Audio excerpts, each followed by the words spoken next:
if you're joining us. As always, you are welcome to ask any questions or comment in the comment section on YouTube or Facebook, wherever you're joining us. We are on both. Okay, let me get back to you. And we are live. My guest today, I'm very excited to be joined by Pamela D. Marshall. Hello, thank you. Thank you so much to another episode of the Another Way to View Reality podcast, where we talk about different perspectives on basically how to live life. So we've run the gamut, and today we're really focused on forgiveness because this is an area of specialty for Pamela. And Pamela and I met in Spiritual Biz Coaching, the program where we are both learning how to take our superpowers and put them into a coaching business. And so it's been really exciting to get to see you grow with that. And you have such a diverse background. So I want to give you a chance to introduce yourself, but I also want to share the highlights because you have done so much. And I love that picture, by the way. That is Pamela herself, for anyone who can see that. And it says peace. Whoa, there we go. Peace takes practice. And that's an underwater picture shot by Kimber Greenwood. And peace does take practice. Word. You know, we recognize that we have to practice our craft in so many other areas, but how many of us recognize that peace takes practice? It doesn't just happen. No. So that's my message to the world: is peace takes practice. It does not just happen, and it's a process. It's a journey, but it's a journey that must be accomplished on this side. Yes, I love must that. be accomplished on this side. Please hear that part. It must be accomplished on this side. And that is part of our journey in this lifetime. And that is, and as far as I'm concerned, Emelina, that's our only assignment. Everything else falls under that umbrella. That's beautiful. I can handle that. That sounds manageable. I like it. Gives me something to focus on, hold on to, and work through. It's beautiful. I mean, this gold, we've already started here. There's something that always golden that comes out of your mouth, Miss Marshall. Seriously, I love the way you speak and this gold that you have for us. So I want to introduce you as the peace ambassador, because that's exactly what you've already started to do, is share with us ways to find peace. And so you, as your background, you started, well, I don't even know if you started there, but I know at age 18, you were a radio and television reporter, and you worked as a journalist, a public speaker. You've done a lot. You have this yoga to life coaching practice, this work that you've done through yoga about understanding the power of the mind through yoga, which is also really powerful and amazing. And you've also worked in public policy and administration, including being interviewed for a job as an under cabinet position in the Obama administration. I know. Phenomenal. I mean, talk about a peace ambassador. You are covering it on so many different levels. So please share with it, now that I've kind of given up some of the big things. Introduce yourself to us through the lens of forgiveness and through your journey to forgiveness. Well, first of all, thank you very much for inviting me. I really, really appreciate this opportunity to talk to you, whether we're on camera or not. I love our conversations, Emelina, and I think your viewers are enjoying what you're bringing to them as well. It's so special. And this another way, I think sometimes we get pigeonholed in so many things that others have crafted for us to do. And we're not open to the universe in bringing us another way. And I think that's why so many people are so miserable. They are so filled with anxiety, and depression is running rampant. Stress is a global epidemic. And I think a great part of that is because people don't understand how to find peace. And because it didn't happen just like this, they don't know what else to do. They don't understand there is another way. Yes. Amen. Exactly. This is what I've been saying. Yes. Thank I you. know that's what you've been saying. Yeah. That's why I'm saying it, because Oh, that's I what you've been love it. saying. From a peace ambassador. It means so Yeah. much. Yes. Thank you. I totally agree. And Emelina, this journey that I've been on, I'm approaching a big birthday coming up in July. Yeah. And I'm so thankful, if, as they used to say in our little old country church, if it's the Lord willing and the creek doesn't rise, Lord willing, nothing happens. I'll be 60 years old in November. Not November, I'm sorry. Look, July. July 20th. What am I talking about? Oh my Um, God. Congratulations. July 20th. And I know that in reality, Emelina, at 60 years old, I have lived longer than I'm going to live, because I'm not going to be here another 60 years. I Interesting. may be here another 40, but I doubt that I'll be here another 60. And I'm okay with that. But along this journey that we're on, if you don't understand what your assignment is, it's hard to get there. And our assignment, there's a scripture that says the only way that we can see God's face is in peace. In peace. And so until we find it here, then you don't have to wonder where eternity will be, because we came here to get it right. Right. And you can get it right. It is not as complicated as you think. And at the core of that is understanding who you are in the position of forgiveness that you're entitled to.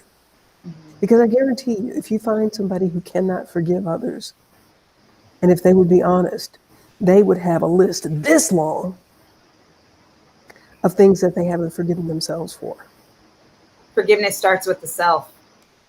And when you truly understand, embrace, and walk in the forgiveness that you're entitled to, everybody else is released.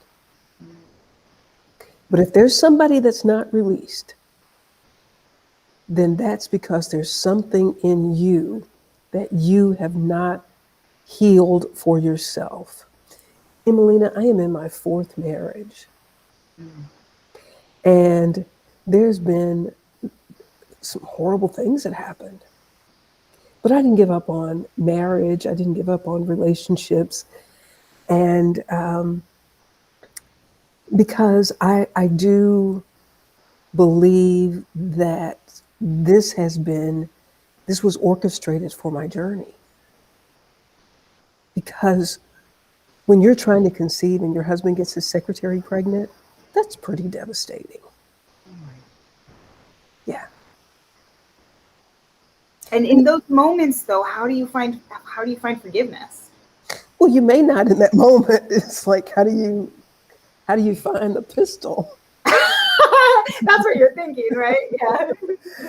I wasn't there at that point in my life. Right. Right. And I want those who are listening, watching, to know that it's understandable when you are faced with these kinds of challenges and you're not there. But my prayer and my hope is that I will be able to share with people this information so that it doesn't take them as long as it took me to release and let go of that incident that happened. And, I actually, full disclosure, I carried a phone number around with me that I could have called, given his address, and said, I wanted 2 bologna sandwiches and a dozen eggs. And that would have been it. Oh, that was like the code. That's the code word. Oh my goodness. Okay, Wow. anybody watching, know where the number is anymore. I don't But, know. you're keeping it real though. I mean, because Yes. I know that there's people watching though who can relate to that. Yeah. Or at least relate to the desire, especially when it's something so devastating as what you experienced. Well, and for reference too, how many years do you feel like it took you to be able to forgive? Well, it started the process when I finally said, okay, I have to stop replaying this relationship over and over in my head. Because if I'm going to be thinking about what happened every day of my life, I might as well stayed with him Mm, because yeah. he's consuming all of my waking moments, or the majority of them, or the time that I have left. I mean, falling asleep at night, getting up in the morning, I'm still thinking about this joker. And he wanted us to stay married. And I said, well, where am I supposed to be the day or night that you're in the delivery room with her? What do I do with that? Yeah. And I found out later on, and so, I started that process of, okay, I got to stop being consumed with these thoughts. And, 5, 6 years later, found out he had colon cancer. And I was telling one of my sisters about it, my sister Sharon. And of course, I'm thinking, give him cancer all up his butt.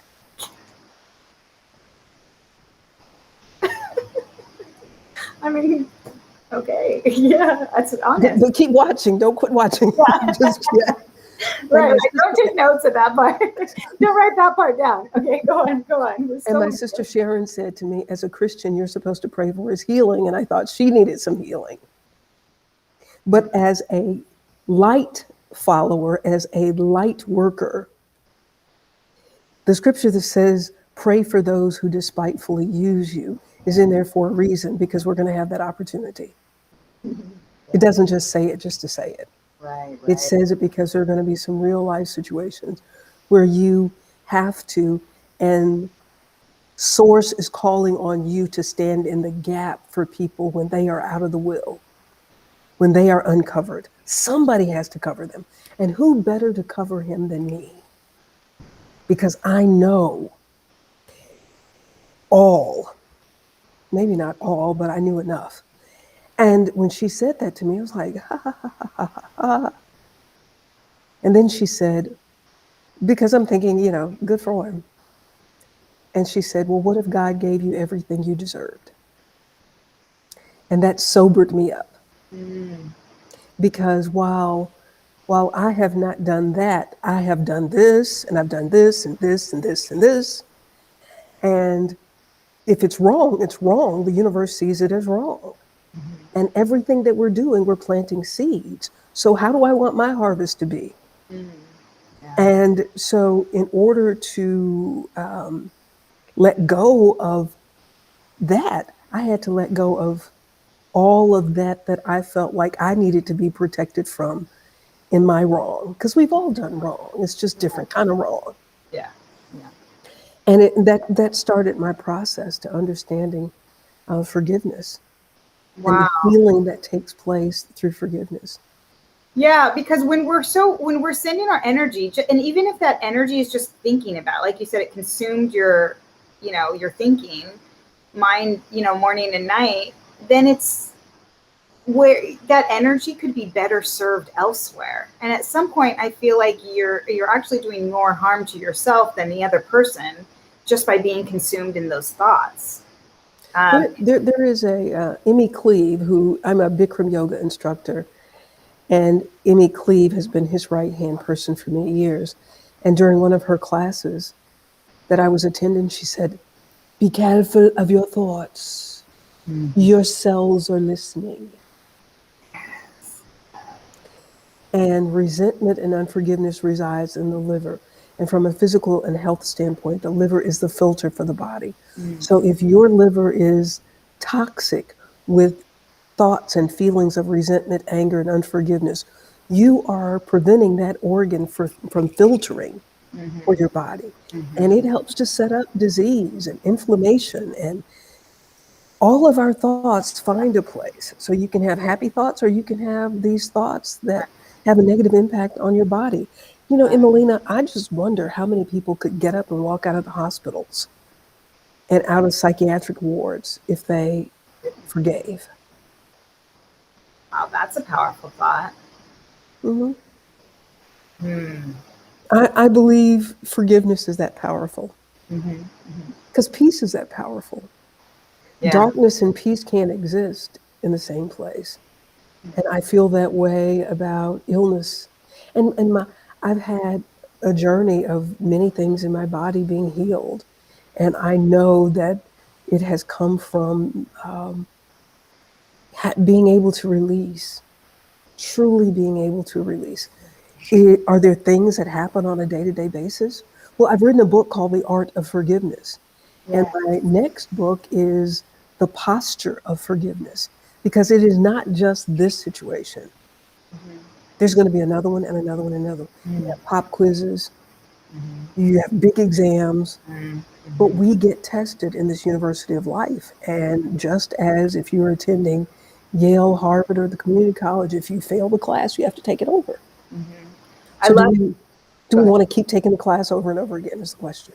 Right. I love the visual of this idea of the posture of forgiveness because it's like you're setting yourself up, you're setting up the bone, this like structure in your body to be able to succeed. And you can't do that without forgiveness. That is part of setting yourself up. Oh, that's beautiful to lay the kind of foundation through forgiveness. So share with us, if you don't mind, some of the impacts that you've had that in your life, the power of forgiveness. And one of them that I can think of right off the bat was you talked about, actually, this was through yoga. Yoga kind of taught you the power of the mind. And you said that was around the time that you were interacting with the Obama administration. So how did that all come to fruition for you? How did you see it manifested? Yeah. You know, it's interesting, Emelina, that we talk about this vessel and women being the weaker vessel. However, the mind is the most powerful tool that we have. Mm. And just as an FYI, the uterus is the strongest muscle that the human has. So I don't know who came up with that idea. That's another show. Yeah, Woman being the weaker that is vessel. true. Yeah, we could have a whole episode on that. Right, I because would we have the love to. cellular authority to create life. Yes. And if that assignment was given to the weaker vessel, then that just doesn't make sense. But anyway, so this mind is very powerful. And Michelle and President Obama are around my age. As a matter of fact, the president and I are the same age. And Michelle is a year younger, I think. So I was watching them, and I had gone through Bikram yoga. I'd been in San Diego for that teacher training, and just really having a great appreciation for what the word yoga means. It is the marriage of the mind, the body, and the spirit. I think people think about yoga as being in these postures that look like, you know, you could never be able to get in, and you only can do it if you're in Barnum and Bailey Circus. But that's not all that yoga is. If you don't have, if you've not gotten control of your mind, it does not matter what your body looks like. And the mind is so powerful in manifesting things that we desire. And we don't know how to use it because we haven't been taught. We've been taught to exist in this 3D. That's why people are so afraid of dying, is because they want to stay in the 3D. Well, this is not the reward. Right. Yeah, this is not the reward. Yeah. But I was watching, I was sitting on my sofa and watching the president. And I was like, you know what? They're around my age. I mean, why couldn't I work for them? I mean, it's amazing that sometimes we think, well, I'm not old enough, I'm not mature enough, I'm not this enough, I'm not that enough.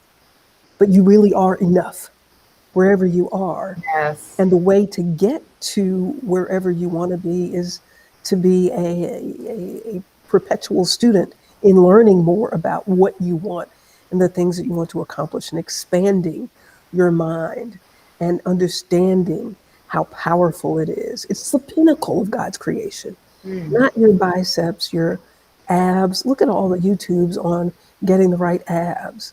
You know, Yeah. there are a lot of people with abs and they're stone nuts. Or as one of my fellow yogis said, if you were an a-hole before Bikram yoga training, then after Bikram yoga training, you're just an a-hole that can hold a posture.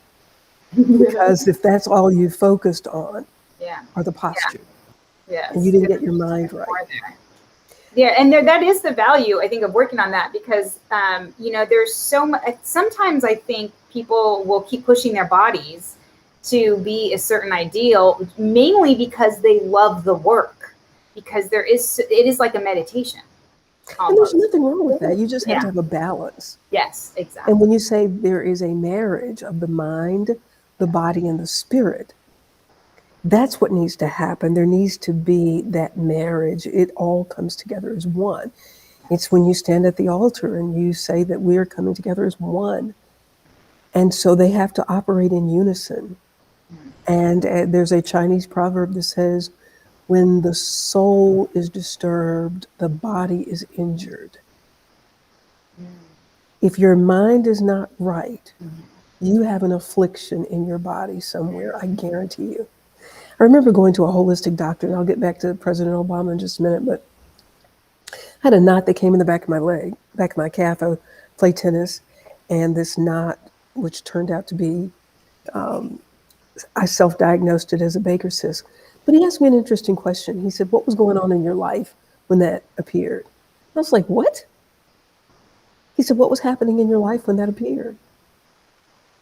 I don't know. I was going through a divorce, going through the separation in my third divorce. And that energy, that's where it went. Yeah. And the the lack of blood flow to the area that caused the inflammation, because it's going to find a place. So because I may have uh, done a little something on the tennis court that weakened that area, then that energy, I believe, went to that space and set up shop. And so that was the first time that I ever heard anybody talk about my physical body based on my emotional trauma. And, you know, as I understood forgiveness and releasing, that's how the book came about. I went to bed one night thinking, God, who have I not forgiven? What have I not released? And what is that standing in the way of me accomplishing? Because I have not forgiven. There has to be a flow. And just like you can put a kink in the water hose, when we have emotional kinks, it prevents the flow for our entire being, for our journey. So I was watching television and made that comment about being able to work with the Obamas. And I don't know how many, I don't know, a couple weeks later, days, I don't know. I don't even remember because it was just a thought and just thinking, man, I could be doing better. And I had a good job at the time. I was the executive director of the Memphis Area Association of Governments. It was an economic development agency, or it is, with counties in Tennessee, Mississippi, and Arkansas. And so I came in my office one day, it was on a Friday, and I had a phone call from somebody that said that they were from White House personnel. And they were wondering what position would I like with the Obama administration. And I said, stop playing, who is this? She said it again. I said, look, it's time to go home. I don't have time for this. She said, no, your name has been given to us as a potential candidate for the Obama administration. And I just would like to know what position you would be interested in. Undersecretary of USDA Rural Development is what we've been looking at you for. Okay. And that's what I got interviewed for. And I said, hold on one second. So I put the phone down and I went, You got to get it out. That energy, right? You got to get that energy out first. Yeah. Yeah, right. Oh my God, what a shock. You had no time to prepare. And then did she interview you on the spot or? No, I flew to DC. Wow. Flew to, you know, I had to get White House clearance, met with 7 different groups of people in the West Wing. And I will tell you, I had been the chief of staff for the mayor of Shelby County, and it worked 7 days a week. My son was in his final year of high school, and trying to get him ready for college. And as I was walking those marble hallways and my heels clicking, and I really feel like I manifested myself out of it as well. I was like, okay, God, I'm really impressed that I got this interview, but I don't know that my life can do this right now. I don't know that I have time to be away from Brennan. I just started dating somebody. I really think that this might be marriage. And at the end of the Obama administration, he's going home with Michelle. Who am I going home with?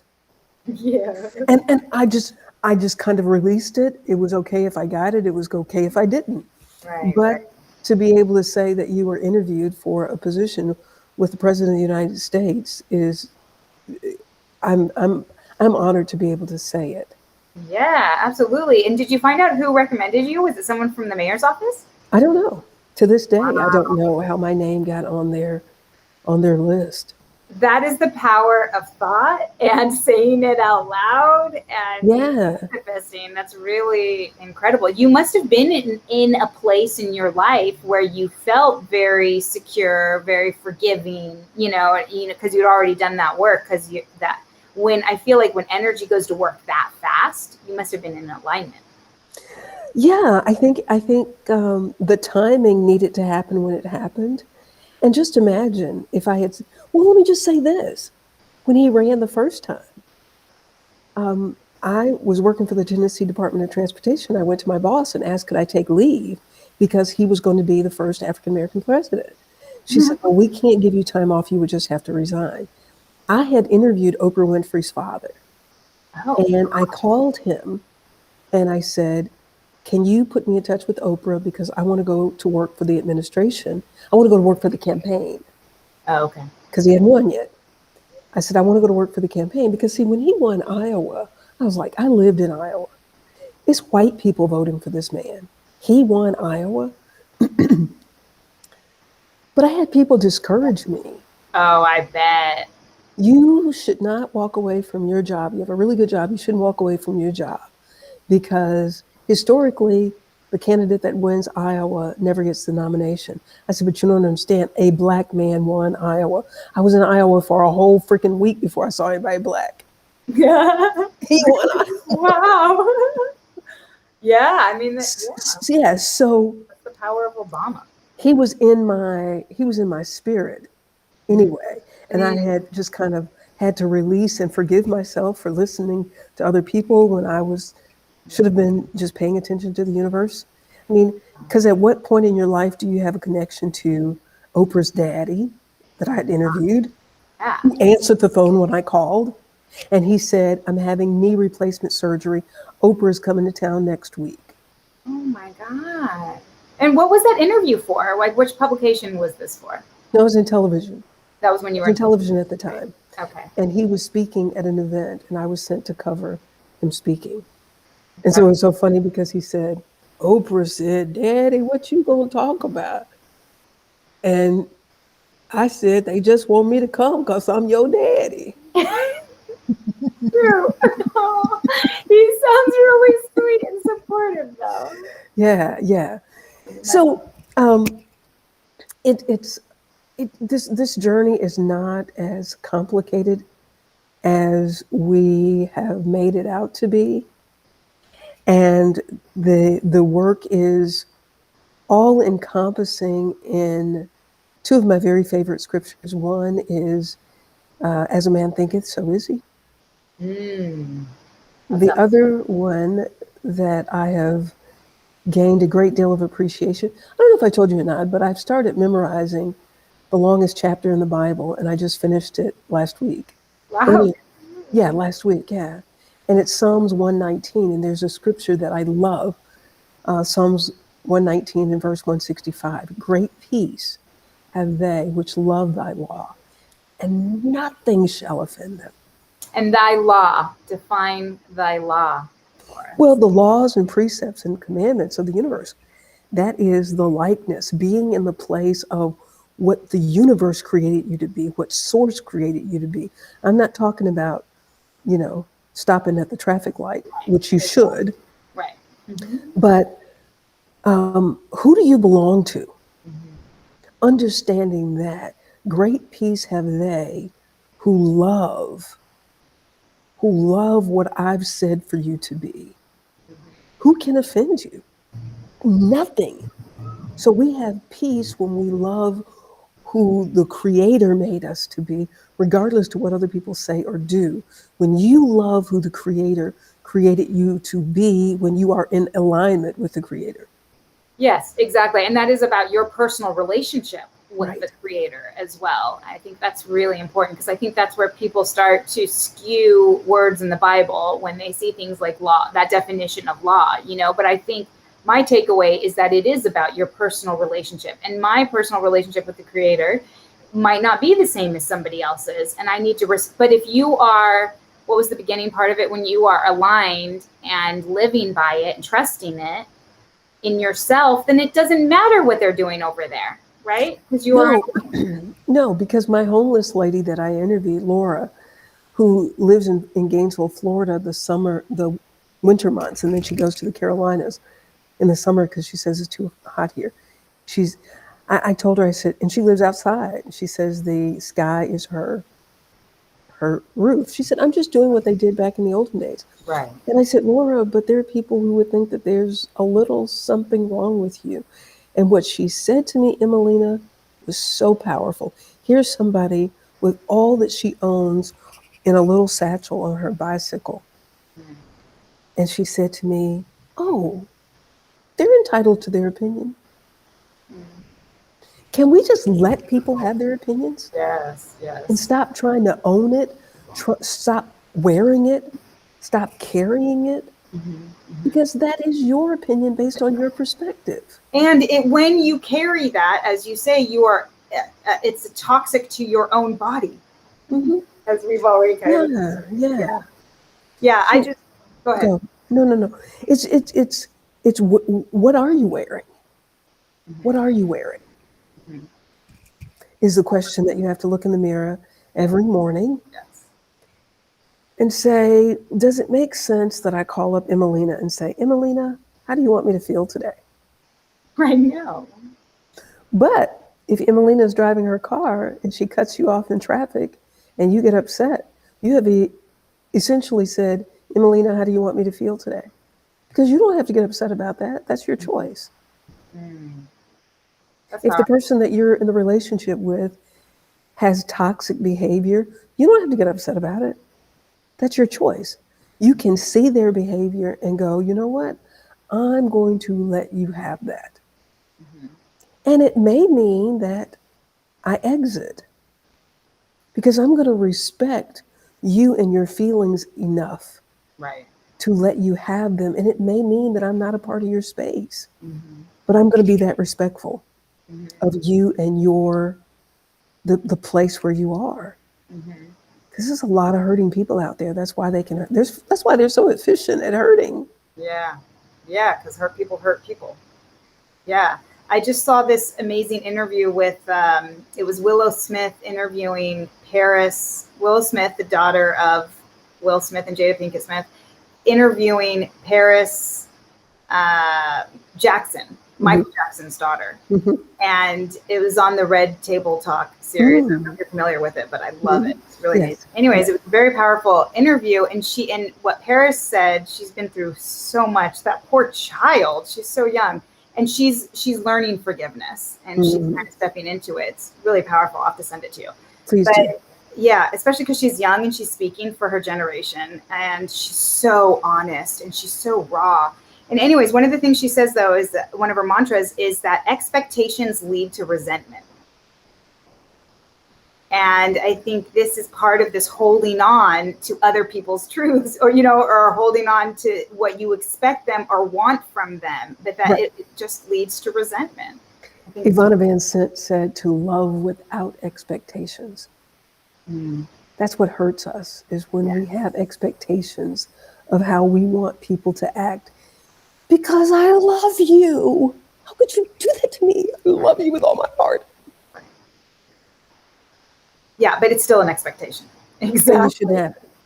Yeah, exactly. It's just, well, it leads to resentment, or it leads to, um, you know, I like this idea of released resentment, because if God forbid it shatters, then you're also, by the way, giving the control over to somebody else, giving your control over to somebody else. If you're going to allow yourself to get so upset, and when it doesn't go according to what you expected it to go to, then you've like given your power away. And let me just say that I am not belittling anything that people might feel. And my eyes looking up was more for me than for anybody else, because I've had a journey Mm. of being hurt and disappointed, whether it was from coworkers to spouses to siblings to my child. And the place that I had to get to with my child, Brennan, was, what could Brennan do for me at 2 months old when we came together? He couldn't do anything except cry, poop, and sleep. Right. And I loved him. And I did everything I could for him. And I expected nothing because he couldn't give anything. Right. Right. And how do I keep loving him in that same manner? Because guess what? That's how the Creator loves us. Mm. Even though there is an expectation, even when we're not doing what we're supposed to be doing, the Creator still loves us. Yes. Yes. With our little raggedy selves. Right. You can't be in the wrong place, at the wrong time. That doesn't work. You are always right where you need to be, whether it is a healthy place or not. And ideally, if it's not a healthy place, you're working to get out of that place, but you cannot be someplace that you're not meant to be.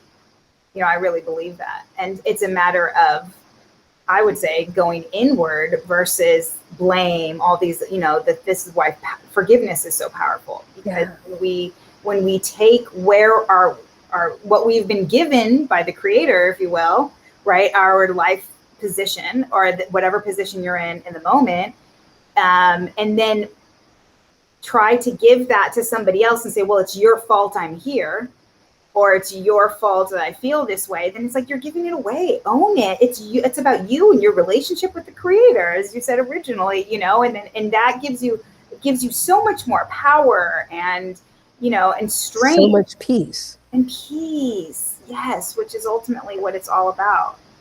That is all. Siri, I'm not talking to you. I hit you by accident. Just trying to get in the spotlight. Yeah. That's AI for you. You can't trust AI people. Well, that's all this is about, because Emelina, in the end, when there is the day that we get our grades for this journey, it's a single file line. Mm. You can't point at anybody. Exactly. The work is about you. You have to straighten out your own soul salvation.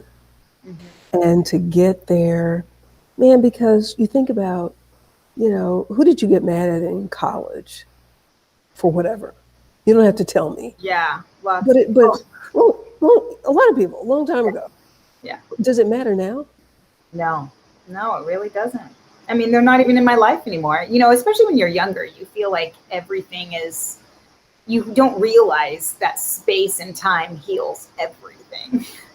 And that you might not be around these people. You probably won't be around these people in even 2 years, when you're in college, like all those people that I held all this anger, resentment for, were gone out of and I moved out of state. I moved, so I really left. But the assignment and the work continues, because it's about you. And so if you don't heal in that time, you will get that assignment again with another person. Because it's also in your body. As you said, you're housing it in your body. And so, you got to heal. You got to understand how to process it and how to work through it. Having worked at several different radio and television stations over the course of my career, and almost every time I left a station, I was leaving a crazy news director, a crazy assignment editor, a crazy producer. It was all about, I can't deal with this, and so I find a job someplace else. It's like, why do I keep finding these crazy people? No, Pamela, why have you not been able to handle finding peace in the midst of? Or And that's forgiveness. the assignment. Yes. Finding peace that surpasses all understanding. Mm-hmm. To find that peace regardless to what somebody says or what they do. When I understood that as my assignment, I was like, okay, so you lied. I'm thankful it wasn't the truth on me. You know, if you say something that's not true, I'm happy it's not true. Right. And I'm going to hope you can find truth. Mm. Yeah. I don't, it can look like you're being a pushover maybe. Uh, I just No, like there's being, strength in that. I think there's actually strength in it. oh my goodness, to not say anything. Just kind of stand in your power. Yeah. And just know that you're right because, yeah. And as things have happened, we sometimes feel like, oh well, they're gonna get you theirs. Well, you know what? That's none of your business either. Because then you're putting energy into wishing something bad on somebody else. Mm-hmm. Your assignment is to stand in the gap for that person, to pray for those who have despitefully used you. Mm-hmm. That is your assignment. Mm-hmm. And if we see all people that have hurt us and things that we've done to hurt ourselves Mm-hmm. by feeling like I put myself in harm's way. I put myself in this relationship. I put myself in the company of this person that always says negative things. Right, right, Well, you can release that too. It's right, okay. You right. Forgive recognize that you yourself did it. too. Yeah, You right? Because you got to forgive do. yourself first. Being Yeah. in the posture of forgiveness, Yes. always being willing to release. I didn't know it then, but now I know it. Let it go. It's powerful. Yeah. When somebody had kind of told me about when I went off to my ayahuasca retreat and had that journey, that her experience was when she got back, she ended up getting divorced from her husband because she no longer felt a need to explain herself.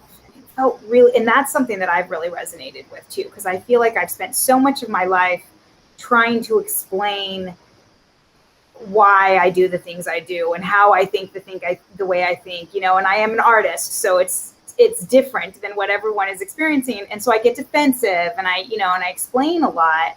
And the same thing kind of happened to me was when I realized I don't need to explain. If this person doesn't understand me, I can pray for them. I can, like send them on their way. All I need to take care of is me. And nobody can take away that my power, me. I know me. I've done the work to understand, and sometimes I have trouble articulating it, but I feel like it is much more peaceful to me to just know that there's a misunderstanding or the other person just doesn't misunderstand, then to need to have to explain and to push it, and that's why I think there is power in silence. There's peace in Oh my silence. gosh. And a lot of times what I notice too is that if you can stay quiet in in a moment that when you're in, sometimes the other person will start to hear themselves. It's like the mirror effect. So if you pause and just let this statement kind of sit, sometimes they'll hear themselves and then they'll realize it themselves, which is so much more powerful than you explaining it anyways. That there's an art to that, as well. It's not one I've mastered by any means, but I have seen that happen a couple times, and it's Yeah. always very exciting when it does. Yeah. Silence, not in a negative way, Right. but in a peaceful way. I did a 10-day, it was put in my spirit to do a 10-day silence with my husband. Mm-hmm. And, I've heard of women doing that, and I thought that's crazy. I can't not talk for 10 days to anybody and be around them. Mm-hmm. But the silence was of negative thoughts. If I have a negative thought about us or about this relationship, then I have to do a push up. Mm. And that's what I did for 10 days. Cool. Yeah, it really made me think about, it made me conscientious of those thoughts. Yeah. And it helped me through this journey of paying attention to my mind, paying Right. attention to how I am allowing somebody else to influence my mind. Because if I'm allowing what they're doing to influence, to take me to a place of, okay, so how do you want me to feel? Right. That's essentially what we're doing. I know. Just bearing witness. I love that. Yeah, you don't have to feel anything you don't want to feel. Right. It's Right. your choice. Right. And That's tough. That's a tough one. it is it's a must. It's a must. For peace. Because as my grandmother said to my uncle who was leaving California going to Texas, she said the same problems that you're having in California are going to get off the plane with you in Texas. Location only matters in real estate, not when it comes to this epic journey that we're on. I believe that. Yes. It's still you. True. It does follow you. Right. That was also something I had to learn because as having someone who's being someone who's lived in like 4 different states, 5 different states, they're the first. I remember at one point having the realization that this is the first time I haven't moved in longer than 2 years. Like every 2 years I was moving. That was my thing. And as you say, if my issues followed me wherever I went. So yeah, absolutely. And and that actually at some point for me, I was like, I don't want to leave anymore. Like I don't want that to be a solution. I don't want to do that. I want to, certainly getting older makes a difference. I mean, I love to travel, but I would rather from a spiritual point of view, I would rather sit in whatever discomfort I have and figure out what that is instead of running away from it. And that was a big decision for me too, and really looking at it. This morning I had an incredible massage. Thank you, Cody. But Cody was getting into some spots, and oh my goodness, it was hurting. It was hurting so good. And the only way that I was going to get through the release of it is for her to continue Right. in that spot. Yeah. So if you think that you're going to move every time, as someone said to me, even in my moving from television station to television station, every house is going to come with its own set of problems. You're not going to get out of here by escaping problems. Mm-hmm. Or it's how are you going to handle that situation? And Mm-hmm. how are you going to allow people, as the philosopher, homeless woman Laura said, be entitled to their opinion? Yeah. Who am I to tell you what you're supposed to think about me? Yes. That's Exactly. you. Exactly. But what I do own is I am not going to accept anything negative for somebody who didn't even make themselves. You Mm-hmm. didn't create you. How do you know who you are? Well, that's the thing. Yeah, I mean, there's the projection there that I think people get stuck in. They take it on as it's their own and don't realize that it's actually a projection. If they're seeing you in a way, this is where I found my power and my strength is, feeling like I always had to defend myself or whatever. And then I realized, oh, actually what you are seeing, the misunderstanding is because you're projecting onto me. You're projecting on, that's not me. You're not even seeing, that's not me. So Right. that's why it's a losing battle if you start fighting that, because it's not even usually about you, I And feel. the work is on the person in the mirror. Yes, exactly. Michael Jackson said it best. Take a look at the man in the mirror. And when it comes to forgiveness, I think as African Americans in this country, we have done some incredible amount of forgiveness for all that has happened to the enslaved African to today, that we have more African Americans incarcerated or on parole than we had in slavery in 1850. Yeah. And so to live in this place in the United States of America, for the African American to exist in this space, we have had to embody some forgiveness to be able to exist and integrate and cooperate and live and still work toward being at peace with those who have oppressed and those who continue to do it in many ways in this country. So it's a powerful message for everybody, but it's in particularly a message that I think that the African American can be the poster child for forgiveness. Yeah, I believe A lot. I agree, and it's so powerful. Where do you stand on the kind of debate about reparations for African Americans in response to history? I think California is actually starting to talk about some kind of reparations. Well, I think um, it's. I think it was promised. So if it was promised, you ought to stand by your promise. Right. I think there's a lot that needs to be done even today in so many other areas. Not just reparation, but just be fair in every other aspect of how we're living in this country. Right. Be fair in what you're doing right now. Whether you give me 40 acres and a mule, I need a tractor with air conditioning, by the way, because Right. that's how they're farming today. Whether you do that or not, can you be fair in what we're going through now with the voter suppression laws?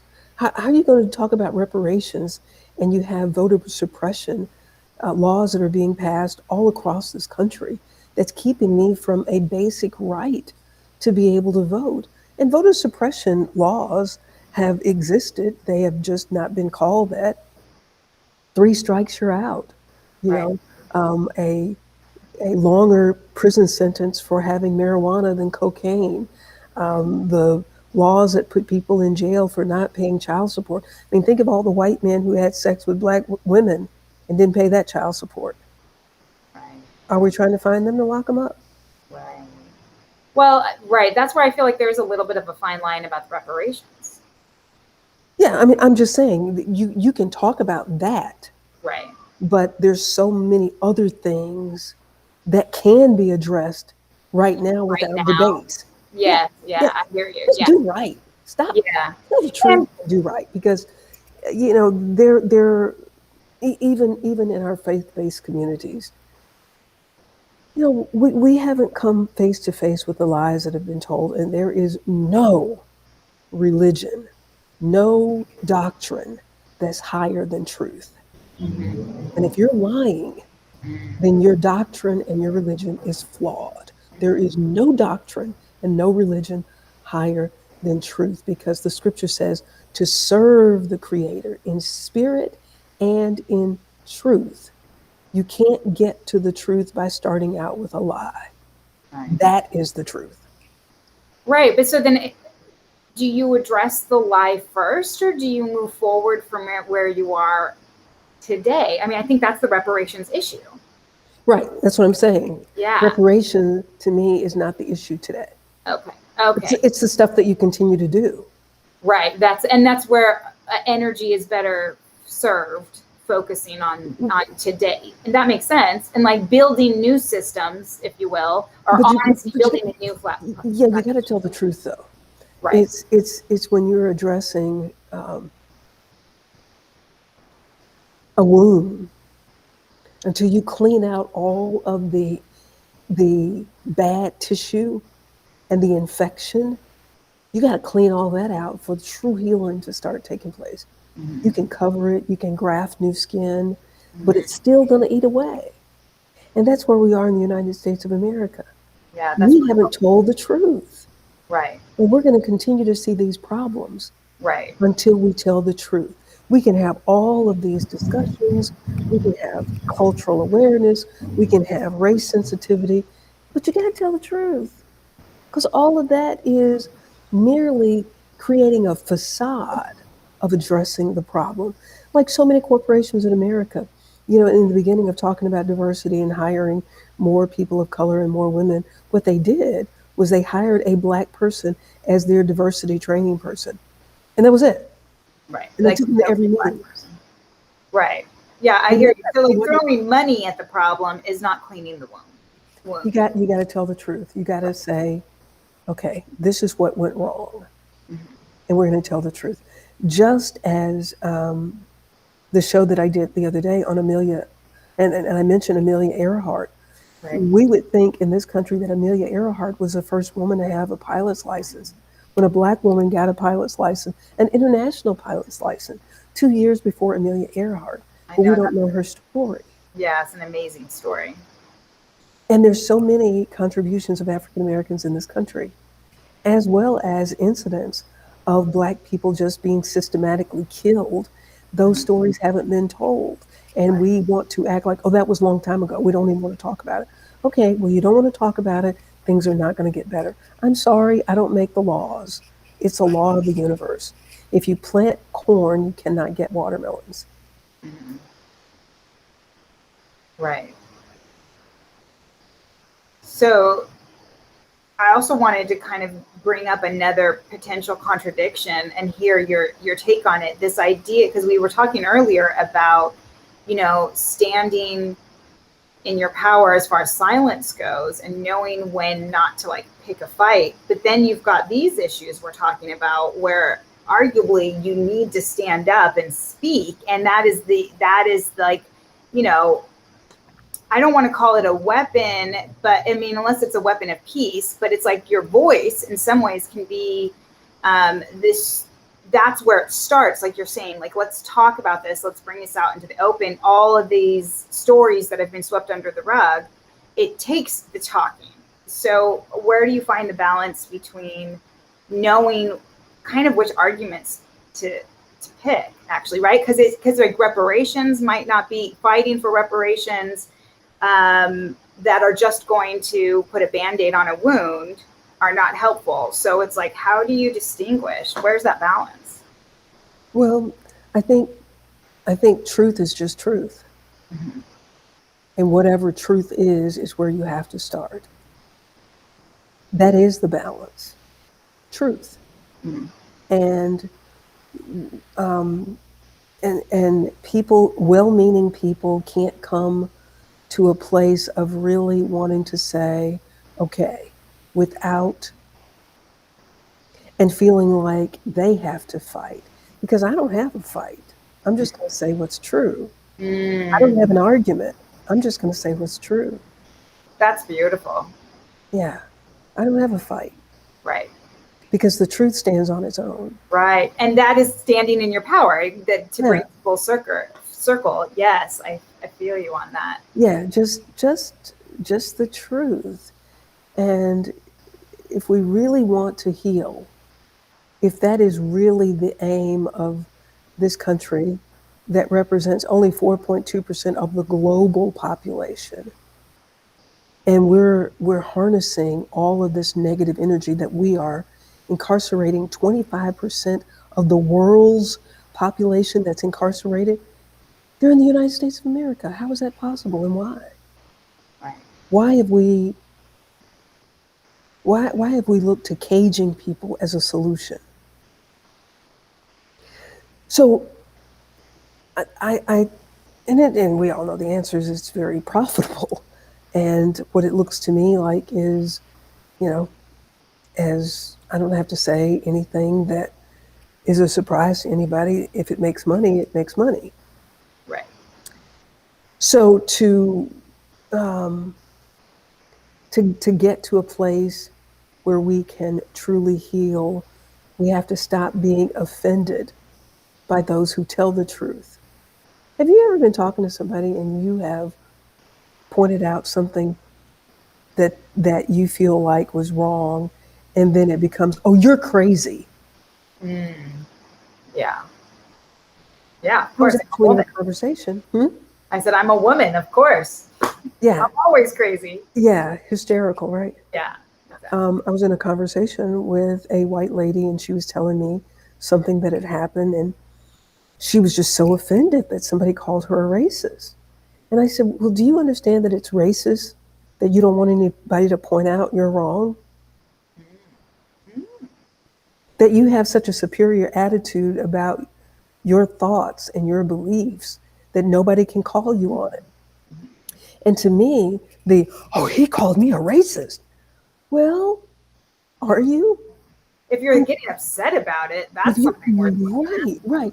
And the fact that that has been used to almost shame people in saying that somebody is racist, because you then get accused, you called me a racist.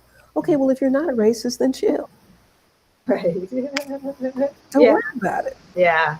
Yeah.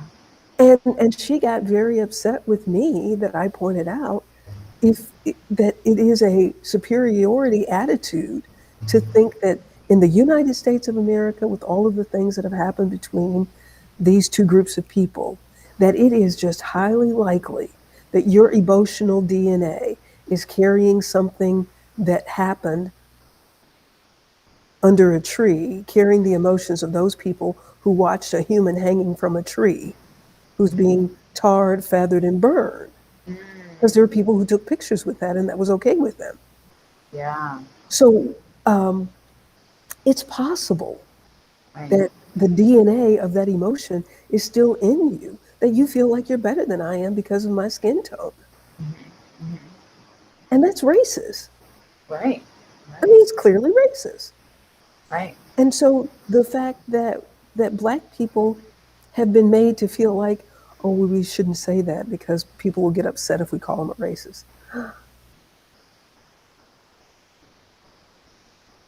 It's just it's just stopping progress, stopping evolution. It's stopping. It's stopping progress is is the Yeah. truth. Yeah. It's stopping the healing. Right. Right. Right. Right. And is that where forgiveness lies in here too? Is that where forgiveness? uh, comes into play, or because I feel like forgiveness in this particular topic is also kind of a hot button issue because I know a lot of African Americans are not quite at a place of forgiveness about some of these things, but they might use another word. But how do you speak to about forgiveness and all this? Like, how do you forgive that We woman? have. I think we have. Many of us have done much more forgiving because what you saw on January 6th, you've never seen a mass of Black people doing. Right, right, You've never seen that. right. Oh, I know. And if Black people had not been forgiving and were not forgiving, then Black people could have staged that kind of protest long time ago Mm, on a lot of establishments. mm, I see, I see. And Black people have never exhibited that kind of behavior. Right, right, And right. to hear one legislator call it, they were just tourists. So we have been very forgiving. Do we have some feelings? Um, I can't speak for everybody, and I wouldn't dare try to. But I do know for me, my goal is to be at peace and recognize that I live in this fallen world. There's another scripture that my daddy used to quote: surely as a man is born, he's born into trouble, as surely as sparks fly up. Yeah. What the trouble looks like, we don't get to determine, we don't get to dictate what that Right, trouble looks like. right, But right. we're going to encounter troubles in our lives, whether you are in a group of people in China, another country where there's unrest. There are people who look like each other who are killing each other Right. because the spirit of darkness and evil exists everywhere and in every language. In the United States, it gets to look like it's white people against Black people. Right. But, but what's going on in these other places where they're the same color? They use other things, tribal wars. So is that not funny? That it is just that negative force that's going to attach itself to something that we see. Yeah. We war not against what we see, but the principalities of darkness that Yeah. make us want to do this to each other, regardless of what we look like. Yes. That's very powerful. Amen.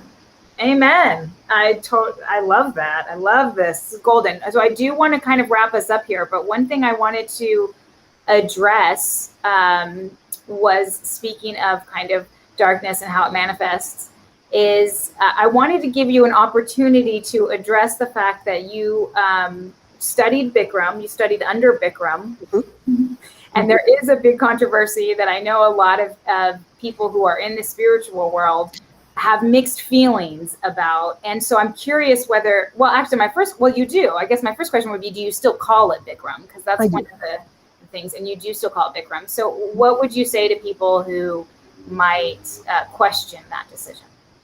Actually, I was called to testify in the investigation Against Bikram? against Bikram. Yeah, Wow. because there were some things that happened in the class that I was in. And I think that one of the challenges for us as women is we're either strong or we're weak. We got to decide which one. And at Decide the though. beginning, We get to decide though. we have to decide who we are. And we have to stand in that, truly stand in that. We are the creators of life. We have cellular authority to create life. If you reduce yourself to someone, now, are there inappropriate things that can happen? Absolutely. But I'm not going to Bikram's apartment. He has a wife. She's introduced at the beginning of every one of those training sessions. Oh, interesting. There are people who are hired to give massages. You have no business giving Bikram a massage. Right. Everybody who comes to Bikram yoga training is of age. And I'm just going to say to women, including women in the Me Too movement, because there are no 25-year-old women in the Me Too movement. After you get too old for somebody to ask for your stuff, now you want to call people out. But when you were able to use yourself, now I know that there's situations that can happen. And remember, I've been in this industry too. Right. And I've been invited Right. to participate in some things. And I was broke driving a little Vega wagon with the stick shift, and I couldn't even find the ball to go on the stick. I had to wrap a dish rack around it.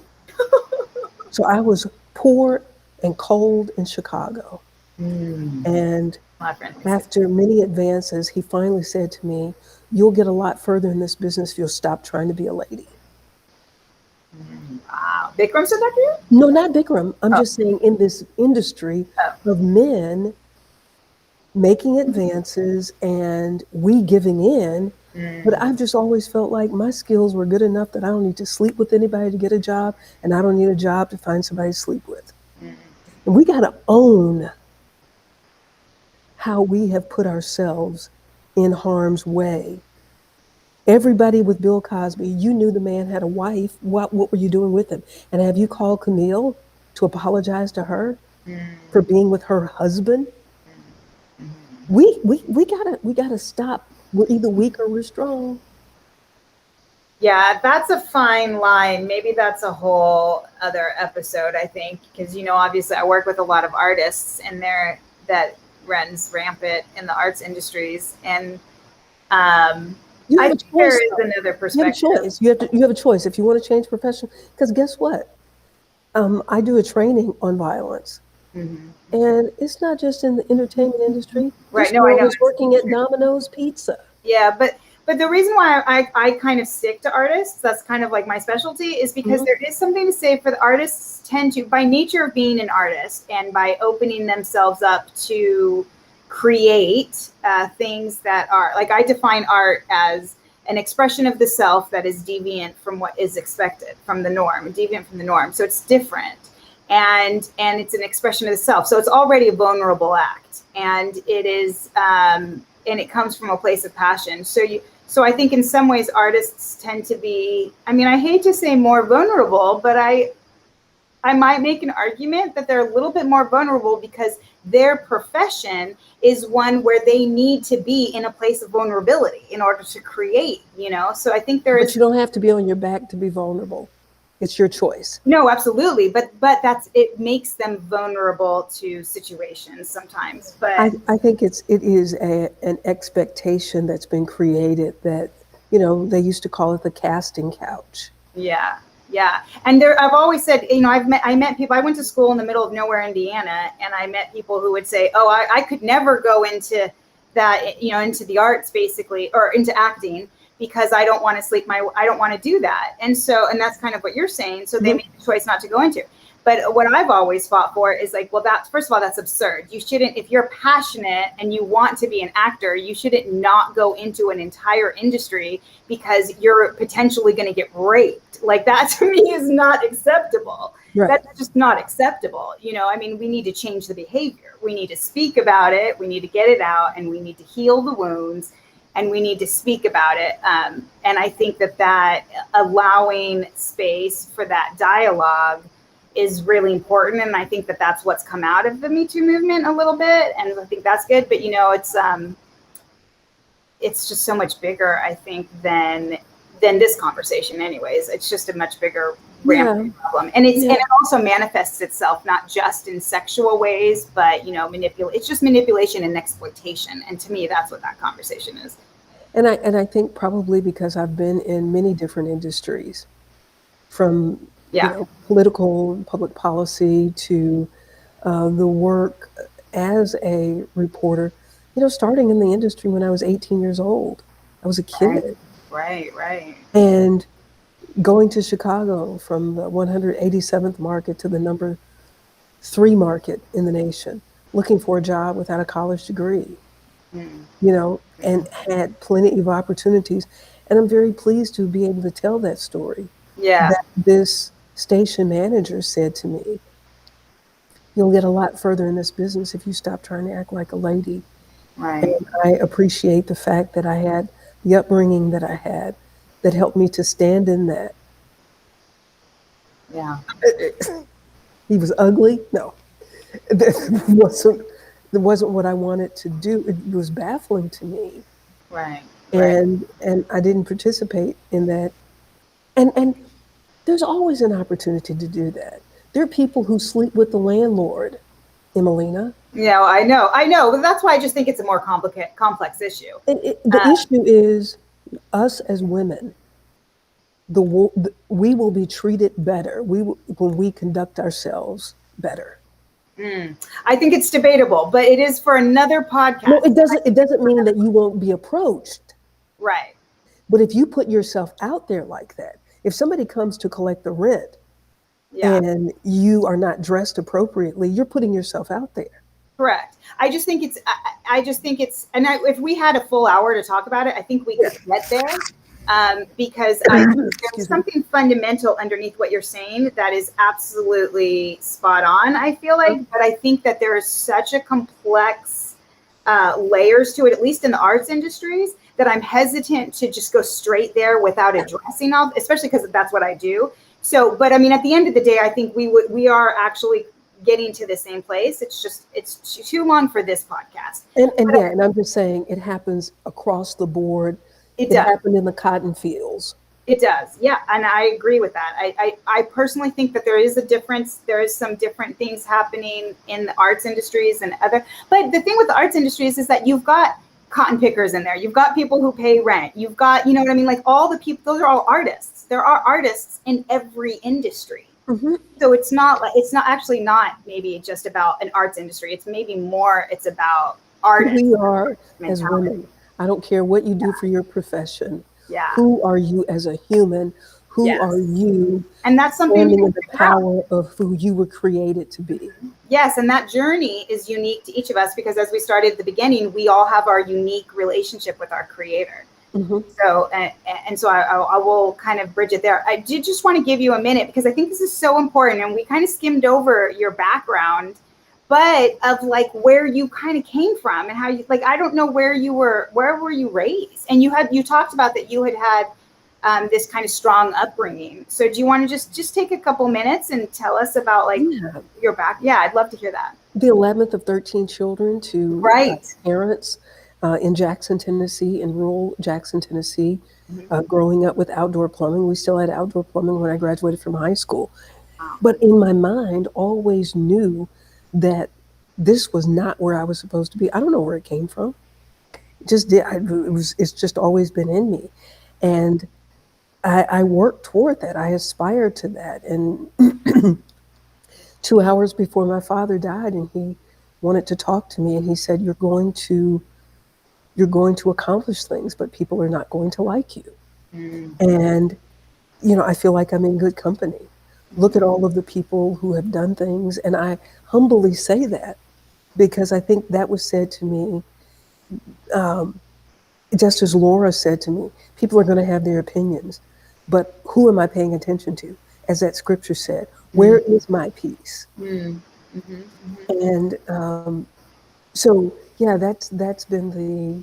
I'm so thankful for that very humble beginning, because I have a great deal of appreciation for central heating and air and Yeah. toilet paper and a commode that you Wow. flush. I have a great deal of appreciation for that.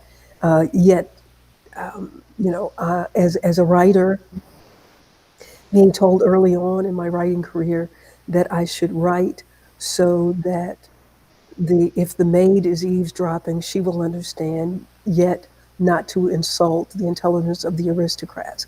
And so I want to live my life in the same way that I was taught to write. I want to embrace everybody.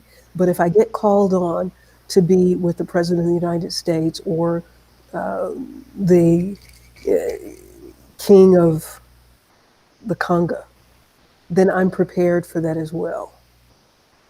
Mm. Because you stand in, what would you say is at the core? Do you think at the core you are this peace ambassador, and has that been the thorough line that has led you from what your, was it your father who said that about you, that you were going to do great things? Mm-hmm. Yes. And like, do you think, what do you think he saw in you that you carry today that has allowed you to do all of these great things? I don't know. I wish I had known. 2 hours later, he died. Yeah. The other thing that he said was always dress appropriately. And in 2 hours, he died. That, what a powerful parting message. Right. Don't get caught up in a spider web. You're going to do well. Be prepared for people not to like you. And, you know, always dress appropriately. And that's why I think I stand so firmly in what I say about us as these vessels, this vessel with this authority, that we have relinquished our power by giving in to these acts and then not owning it. We have Wow. got to own that. Well, we've got to own our own actions. We have to own our own actions. We got to own where I was. Now, Yes. there are people who get raped. I was raped. But when you are in a place, like the young lady who went to Mike Tyson's hotel room, well, what did you think you were going to Mike Tyson's hotel room for? To be read a bedtime story? Mm-hmm. Well, and it starts with a place of forgiveness, like you're saying, to tie it back into forgiveness. And sometimes you have to forgive yourself for acts that you have, but I think part of the healing process and part of getting back to peace is owning it, owning your act, which is so hard and scary for a lot of people. And I think that's probably more what I feel like you're addressing as far as like the Me Too movement goes, is, is being able to own and forgive and move forward from a place of power as opposed, or strength as versus weakness. Right. Yeah. Right. And I hear you. Yeah, absolutely. Right. Right. Because we're still not empowering women when we are still looking like, oh, oh, oh, oh, oh, oh, oh, woe is me. Because we're not teaching them how powerful they are. Mm-hmm. And you don't have to participate. You can live, you can eat, you can get another opportunity, you will get another opportunity, you will get another job. Because in my mind, I always thought, wow, and there were times when there were women who were interested in me as well. If you start that act, then you don't get to decide when you stop. Mm-hmm. Mm-hmm. And that is, I heard my father say this walking down the street of Chicago after seeing his brother who was working in a clothing store. And during the time that we were there to say hello to him, it seemed like every time he was in the middle of a sentence, they would call his name. He had to run and see what they wanted to see. And even though my daddy was not making a lot of money and was a lot poorer than that brother was, he was walking down the streets, looking up at the tall buildings. He wasn't even talking to me, but God allowed me the opportunity to hear him say this. He said, it's bad when a fella don't own himself. And when we put ourselves in positions where we are having to do things that somebody wants us to do, then you no longer own you. And as an artist, I guarantee you, whatever you think you can create by participating in that, you're stifling your creativity. Yeah, I agree that absolutely with the idea of kind of education, not just institutional education, but in general for kind of teaching our kids, ideally through example, which I think people like you are doing. Thank you very much. I'm very grateful for that, even though I don't have kids. Is showing that women can do things, that that showing what's possible. Like I've always said, so many people were like, we will never have a black president until, guess what, we got a black president. So it's like they didn't believe it until they saw it. Some people, we need to see it. And and it's encouraging to me to see a woman, especially a black woman, I will say, who has gone through politics. You've done media, you've done yoga, you have such a diverse kind of career, and you feel very like you're standing in a place of power. I can feel that. When you speak, I listen. And it's because it is coming from this kind of deep-seated ownership of who you are, and I think that is what we need to see more of, because I think that will heal these women who grow up not knowing that that's an option. Yeah, because it's not just Hollywood, it's in church too. Because there are many people standing in the pulpit who've laid hands on the wrong place and have gotten women pregnant in church. Which is, So that's why I say this. I don't want other women to feel like their experiences are less than because they were not in Hollywood. If you've been taken advantage of I see. by your pastor, by your doctor, Yes. by your gymnastics coach, Yes. Whoever it is, it's significant. Yes. Because I think the challenge with the Me Too movement, it made it look so Hollywood that it lessened what women were going through at Domino's Pizza and at the factory. Oh, that's an interesting perspective. I hadn't really thought of it from that point of view. Yeah. But there's something to that. And that's why this is called Another Way. And that's why the podcast is called Another Way to View Reality. Yeah. That's really powerful, Pamela. I appreciate and hear that perspective. I could see that. And that kind of breaks my heart a little bit, because it kind of undoes the whole point.